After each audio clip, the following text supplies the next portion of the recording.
નમસ્કાર વિદ્યાર્થી મિત્રો, કેમ છો? મારા વાલા વિદ્યાર્થી મિત્રો, હું અમિત પટેલ આપ સૌનું આ YouTube ચેનલ ઉપર હાર્દિક સ્વાગત કરું છું. વિદ્યાર્થી મિત્રો, આપણે ધોરણ 12 ના પ્રકરણ નંબર 2 સ્થિત વિદ્યુત સ્થિતિમાન અને કેપેસિટન્સ ની વાત કરતા હતા. અને એની અંદર આપણે કેપેસિટર નો ટોપિક નો અભ્યાસ કરતા હતા. અને કેપેસિટર ની અંદર કેપેસિટર એટલે શું, એનું બેઝિક ઇક્વેશન C q/V, સમાંતર પ્લેટ કેપેસિટર ની બે પ્લેટ વચ્ચે શૂન્ય અવકાશ હોય ત્યારે એ સમાંતર પ્લેટ કેપેસિટર નું સૂત્ર C =ε0A/d અને એ સમાંતર પ્લેટ કેપેસિટર ની બે પ્લેટ વચ્ચે ડાઇલેક્ટ્રિક માધ્યમ મૂકવામાં આવે તો મળતું કેપેસિટન્સ C'=Kc, જે શૂન્ય અવકાશ કરતા k જેટલું ઘણું વધારે મળતું હતું. એ આપણે જોતા હતા. અને આજે વિદ્યાર્થી મિત્રો આપણે જે જોવાના છે એ કેપેસિટરનું શ્રેણી જોડાણ એટલે શું અને તેના સમતુલ્ય કેપેસિટન્સનું સૂત્ર મેળવવાનું છે. એકદમ સરળ થિયરી છે. જે પ્રમાણે આપણે અવરોધનું શ્રેણી અને અવરોધના સમાંતર જોડાણની વાત કરીએ છીએ એનાથી ઊંધા સમીકરણ એટલે કે ઉલટા સમીકરણ આવશે. કેપેસિટરનું જે અવરોધનું જે શ્રેણી જોડાણનું સૂત્ર એના જેવું સ્વરૂપ કેપેસિટરના સમાંતર જોડાણનું આવશે. અવરોધના સમાંતર જોડાણ જેવું સૂત્ર એ કેપેસિટરના શ્રેણી જોડાણ માટે આવશે. ચાલો જોઈએ છીએ કેપેસિટરનું શ્રેણી જોડાણ અને તેના સમતુલ્ય કેપેસિટન્સનું સૂત્ર.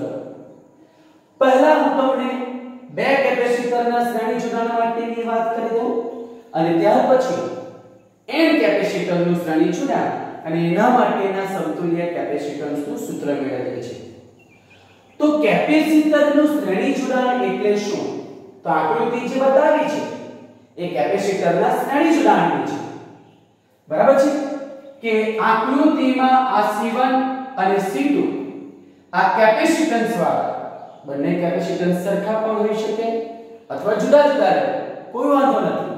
પરંતુ એને આ પ્રમાણે આ કેપેસિટરની બરાબર બે પ્લેટ C1 અને C2 એને એક પછી એક જોડવામાં આવે તો બનતી રચનાને કેપેસિટરનું શ્રેણી જોડાણ કહેવામાં આવે છે. એટલે આ એક કેપેસિટર છે બરાબર. એટલે એક્ચ્યુઅલી આપણે જોવું હોય તો આ કેપેસિટરની એક ધન પ્લેટ, આ બીજી ઋણ પ્લેટ. તો બીજું કેપેસિટર જ્યારે આપણે લેવામાં આવે તો એ કેપેસિટરની ધન પ્લેટ સાથે આની ઋણ પ્લેટ બરાબર. અને ત્યાર પછી આપણે ક્રમશઃ જોડતા જઈએ એટલે એની અંદર આપણે એક પછી એક કેપેસિટરો જોડાતા હોય ક્રમિક તો એને કેપેસિટરનું શ્રેણી જોડાણ. બરાબર છે. ચાલો હવે આપણે C1 અને C2 કેપેસિટરને તો જોડી દીધા, પરંતુ એને ચાર્જ કરવા માટે એના પર વિદ્યુતભાર પ્રસ્થાપિત કરવા માટે એની સાથે બેટરી જોઈન્ટ કરવી પડે. તો કેવી રીતે બેટરીનું કનેક્શન કર્યું છે તે આપણે આકૃતિ પરથી જોઈએ. તો આપણું આ C1 કેપેસિટર છે એની આ ડાબી બાજુની પ્લેટ અને આ C2 કેપેસિટર છે એની જમણી બાજુની પ્લેટને આ બેટરીના બે ટર્મિનલ સાથે જોડી દેવામાં આવે. આપણી આકૃતિમાં ખાલી C1 અને C2 જ બતાવેલા છે ચોપડીની અંદર. આ બેટરીનું જોડાણ બતાવેલું નથી.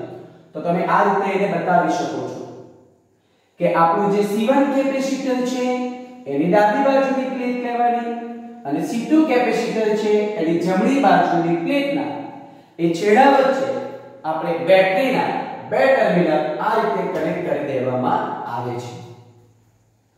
તો વિદ્યાર્થી મિત્રો, બેટરી કનેક્ટ કરવાથી શું થશે? તો જેવી આપણે આ ડાબી પ્લેટ સાથે માની લો કે અહીંયા બેટરીનો ધન ધ્રુવ છે અને આ જે જમણી પ્લેટ છે એની સાથે બેટરીનો ઋણ ધ્રુવ જોડવામાં આવે તો આ ડાબી પ્લેટ ઉપર વિદ્યુતભાર ધન જમા થશે અને આ C2 કેપેસિટરની જમણી પ્લેટ પર ઋણ વિદ્યુતભાર જમા થાય છે. આ જે આપણે બેટરી કનેક્ટ કરી એને અનુરૂપ આ પ્લસ જે છેડો છે એને અનુરૂપ આ ડાબી બાજુની પ્લેટ પર ધન વિદ્યુતભાર અને આ બેટરીની આ જે ઋણ છેડા સાથે જે જોડી છે એ જમણી બાજુના પ્લેટ ઉપર ઋણ વિદ્યુતભાર એકઠો થાય છે, જમા થાય છે. અને એ જમા થયેલો વિદ્યુતભાર કે માની લો કે C1 ની આપણી આ ડાબી પ્લેટ છે એના પર ધન વિદ્યુતભાર જમા થયેલો છે, તો એ C1 ની જમણી પ્લેટ ઉપર ઋણ વિદ્યુતભારને પ્રેરિત કરશે. આ ધન વિદ્યુતભાર આ એની આજે આપણી ડાબી બાજુની પ્લેટ છે એટલે C1 ની જમણી બાજુની પ્લેટ એના પર ઋણ વિદ્યુતભારને પ્રેરિત કરશે. બરાબર. જ્યારે આ C2 ની જમણી પ્લેટ ઉપર ઋણ વિદ્યુતભાર છે તો એ C2 ની ડાબી પ્લેટ ઉપર ધન વિદ્યુતભાર પ્રેરિત કરે છે. એટલે સમજી લો, બતાવું છું. આ આપણા કેપેસિટર જેના પર અત્યારે કોઈ ચાર્જ નથી, આ C1 આ C2 એને મેં બેટરી સાથે આ રીતે કનેક્ટ કરી દેવું. તો સૌપ્રથમ બેટરી સાથે જોઈન્ટ કરવામાં આવે તો આના પર ધન વિદ્યુતભાર જમા થશે અને આના પર ઋણ. તો આપણે કીધું તે પ્રમાણે આ C1 ની ડાબી બાજુની પ્લેટ તો એ C1 ની આ જમણી બાજુની પ્લેટ ઉપર ઋણ વિદ્યુતભાર પ્રેરિત કરશે અને C2 એની ડાબી પ્લેટ પર કયો આ ધન વિદ્યુતભાર શું કરે છે? પ્રેરિત કરે છે. બરાબર છે. ચાલો, એટલે હવે કેપેસિટરની બંને પ્લેટ ઉપર વિદ્યુતભાર સ્થાપિત થઈ ગયા. પણ અહીંયા એક યાદ રાખવા જેવી બાબત એ છે, બરાબર, આ પ્રેરિત વિદ્યુતભાર થઈ ગયા, પણ કેપેસિટરના શ્રેણી જોડાણની અંદર એક યાદ રાખવા જેવી બાબત દીકરાઓ એ છે કે તમે ગમે એટલા કેપેસિટરનું શ્રેણી જોડાણ લેવો, બધા કેપેસિટરના કેપેસિટન્સ ભલે જુદા હોય પરંતુ એ જે કેપેસિટર લેવામાં આવે એ જુદા જુદા કેપેસિટન્સ ધરાવતા દરેક કેપેસિટર પરનો વિદ્યુતભાર કેવો રહે છે? એક સમાન. કયા જોડાણમાં? કેપેસિટરના શ્રેણી જોડાણમાં જુદા જુદા કેપેસિટન્સ વાળા કેપેસિટર પરનો વિદ્યુતભાર દીકરાઓ કેવો રહે છે? સમાન. આ ખાસ યાદ રાખવાનું છે. કયા જોડાણમાં? શ્રેણી. ચાલો, એટલે આપણે આ જે સંયોજન છે કે બે કેપેસિટર બતાવેલા છે, તો આ જે સંયોજન છે એના બે છેડા વચ્ચેનો વિદ્યુત સ્થિતિમાનનો તફાવત V1 અને બીજું કેપેસિટર છે એની બે પ્લેટ વચ્ચેનો વિદ્યુત સ્થિતિમાનનો તફાવત V2 કેમ મળે? કારણ કે આ પ્લેટ પર ધન છે, આના પર ઋણ છે, એટલે એનું સ્થિતિમાન V1 મળશે. એ જ પ્રમાણે આના પર ધન, આના પર ઋણ, તો એ સ્થિતિમાન આપણને કેટલું મળશે? V2. તો અહીંયા આપણે આ બે કેપેસિટરોના સંયોજનની વાત કરવામાં આવે અને એનો સ્થિતિમાનનો તફાવત જોતો હોય તો આ બંનેના સ્થિતિમાનના તફાવતના સરવાળા જેટલું હોય છે. તો જુઓ દીકરાઓ, મેં લખ્યું છે કે સંયોજનના આખું જે કેપેસિટર છે એ સંયોજનના બે છેડા વચ્ચેનો સ્થિતિમાનના તફાવતો આનો અનુક્રમે V1 અને V2 એના સરવાળા જેટલું હોય છે. ચાલો દીકરાઓ જુઓ, હવે આપણે કેલ્ક્યુલેશનની વાત કરવામાં આવે તો આ જે સંયોજન છે એનું સમતુલ્ય જે વિદ્યુત સ્થિતિમાનનો તફાવત એ તમને V1 V2 જેટલું મળે છે. હવે આપણી પાસે કેપેસિટરની વ્યાખ્યા છે C Q/V. તો V બરાબર શું થવાનું? તો આપણને મળે છે Q/C પરથી. તો પહેલા કેપેસિટર માટે વિદ્યુતભાર તો બધા પરનો સરખો, એનું કેપેસિટન્સ જુદું છે, અને V2 માટેની વાત કરવામાં આવે તો Q ના છેદમાં શું આવે? C2. એટલે આ V1 અને V2 ની કિંમત આપણે અહીંયા મૂકી દઈએ. ચાલો, તો ઇમ્પ્લાઇઝ V બરાબર શું આવવાનું? V1 ની જગ્યાએ લખીએ છીએ Q ના છેદમાં C1 અને V2 ની જગ્યાએ શું લખીએ? Q ના છેદમાં C2. આ તો સમજ પડે છે ને દીકરાઓ? શું કહ્યું કે અહીંયા આપણે કેપેસિટરને અનુરૂપ વિદ્યુત સ્થિતિમાનની વ્યાખ્યાનો ઉપયોગ કર્યો કે V બરાબર Q/C, પણ C1 અને C2 કેપેસિટરના શ્રેણી જોડાણમાં બંને પરનો વિદ્યુતભાર સરખો અને કેપેસિટન્સ જુદું જુદું છે, એટલે આ રીતે આપણે લખી શકીએ. ચાલો જોઈ લેજો. ઇમ્પ્લાઇઝ V બરાબર બંનેમાંથી Q સામાન્ય લઈ લઈએ એટલે 1/C1 પ્લસ શું થવાનું 1/c2 આ q ને આના છેદમાં લઈ આવો એટલે શું મળશે v/q is equal to 1/c1 plus 1/c2 બરાબર। હવે માની લઈએ દીકરાઓ કે આ જે આપણા બે કેપેસિટર છે બરાબર એ સંયોજન જે આખું છે એના પરનો કુલ વિદ્યુતભાર q અને સંયોજનનું કેપેસિટન્સ આપણે c ગણી લઈએ તો આપણને વિદ્યુત સ્થિતિમાન કેટલું મળે છે એની વાત કરી રહ્યો છું બરાબર। ચાલો તો આપણે લખીએ આ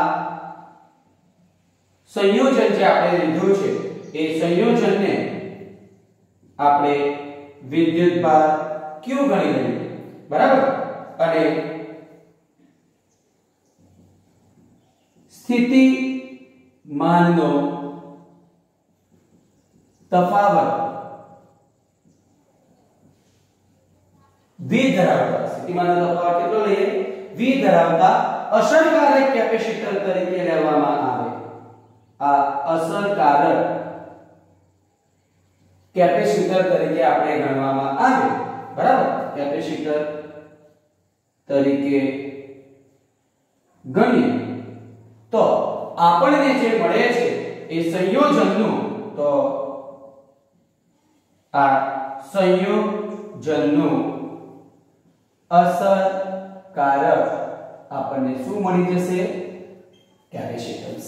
ચાલો તો એ સંયોજનનું જે અસરકારક કેપેસિટન્સ ની વાત કરવામાં આવે તો દીકરાઓ એનું સૂત્ર આપણને આ રીતે મળે છે આને આપણે ગણી લઈએ છીએ સમીકરણ 1 અને અસરકારક કેપેસિટન્સ આપણને જે અહીંયા મળશે એ મળશે C q / v implies આપણને જોઈએ છે અહીંયા v/q તો 1/c is equal to શું થઈ જવાનું v/q એટલે આ સમીકરણ 2 મળી ગયું એટલે સમીકરણ 1 અને આ સમીકરણ કોના પરથી 2 પરથી 1/c જોયો આ v/q ની કિંમત મૂકી દઈએ 1/c is equal to 1/c1 plus 1/ શું આવી ગયું c2 બરાબર છે અને આ જે સમીકરણ મળે છે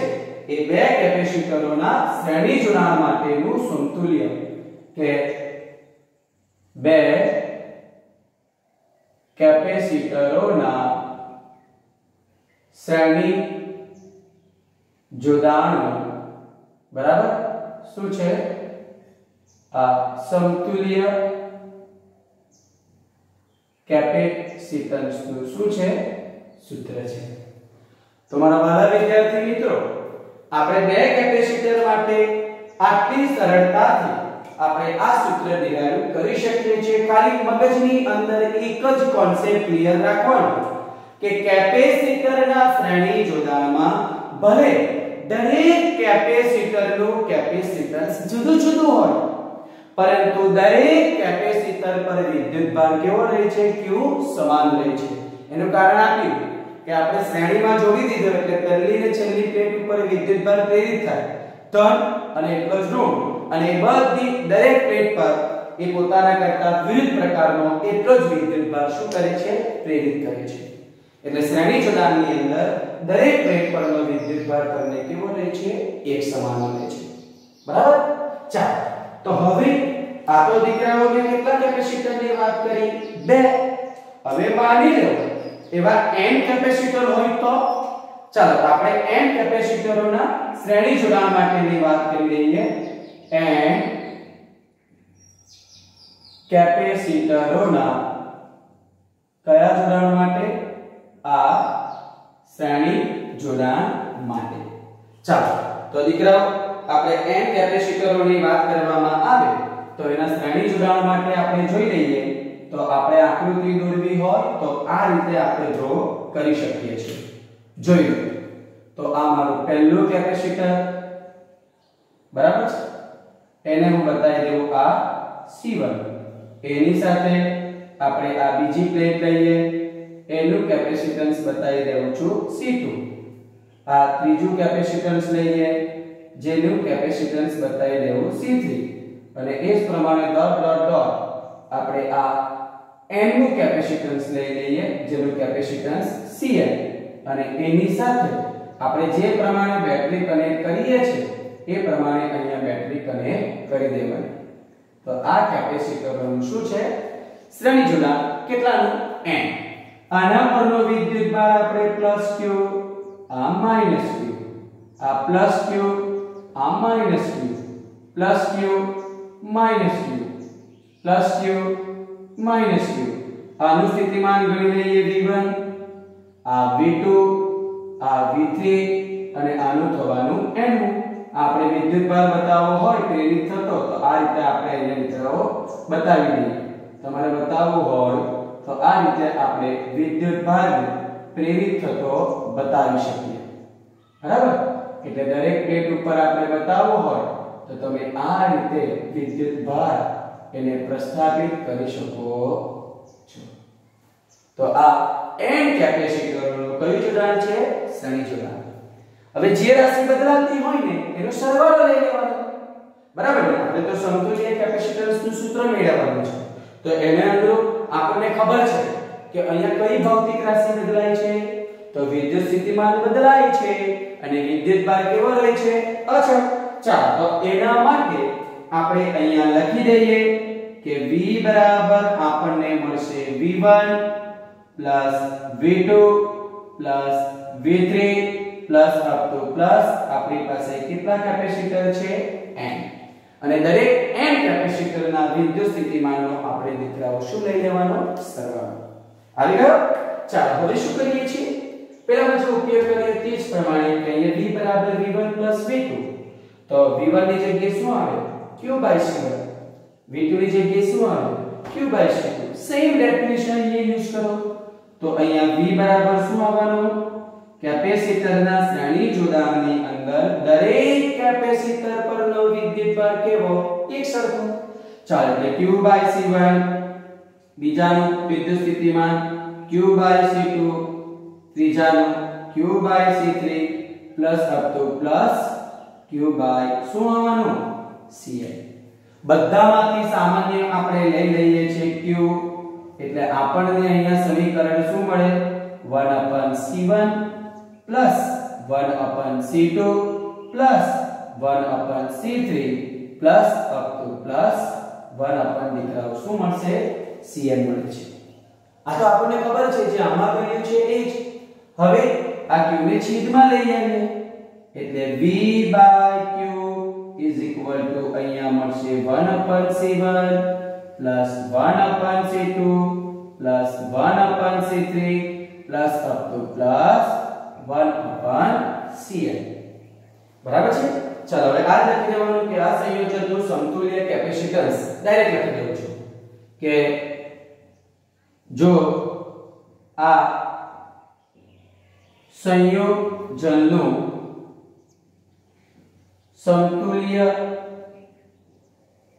કેપેસિટન્સ C બરાબર q/v હોય તો 1/c બરાબર v/q થશે ચાલો v/q ની જગ્યાએ શું મૂકી દઈએ 1/c એટલે આપણને સમીકરણ શું મળી ગયું 1/c1 1/c2 1/c3 up to plus 1 શું થઈ ગયું cn અને જે n કેપેસિટરોના શ્રેણી જોડાણ માટેનું સમતુલ્ય કેપેસિટન્સનું શું છે સૂત્ર જે n કેપેસિટરોના આ શ્રેણી જોડાણ માટેના શું સમતુલ્ય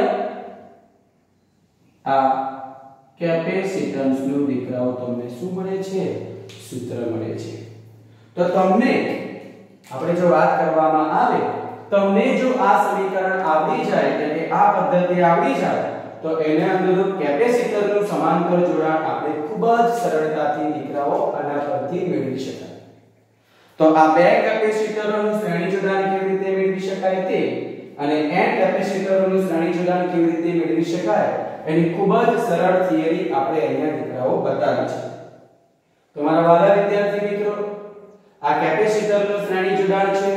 એ જ પ્રમાણે આપણે કેપેસિટરોના સમાંતર જોડાણ માટેના સમતુલ્ય કેપેસિટન્સનું સૂત્ર મેળવવાનું છે, જે આપણે આના પછીના વિડિયો લેક્ચરની અંદર જોઈશું. તો મારા વાલા વિદ્યાર્થી મિત્રો, શાંતિથી આ કેપેસિટરના શ્રેણી જોડાણ અને એના સમતુલ્ય કેપેસિટન્સનું સૂત્ર આ બોર્ડ ઉપર મેં જે રીતે દર્શાવ્યું છે એ જ રીતે વ્યવસ્થિત સમજીને દરેક સ્ટેપ તમારી નોટબુક ની અંદર વ્યવસ્થિત સમજીને તમે લખી લો. અને જો કોઈ સ્ટેપમાં તમને સમજ ના પડે તો તમે ડાયરેક્ટ મને પૂછી શકો છો. તો મારા વાલા વિદ્યાર્થી મિત્રો, આજના માટે આપણે આટલું જ રાખીએ છીએ. બાકીનો જે ટોપિક છે એ આપણે નેક્સ્ટ વિડિયોની અંદર જોઈશું. Okay, thank you.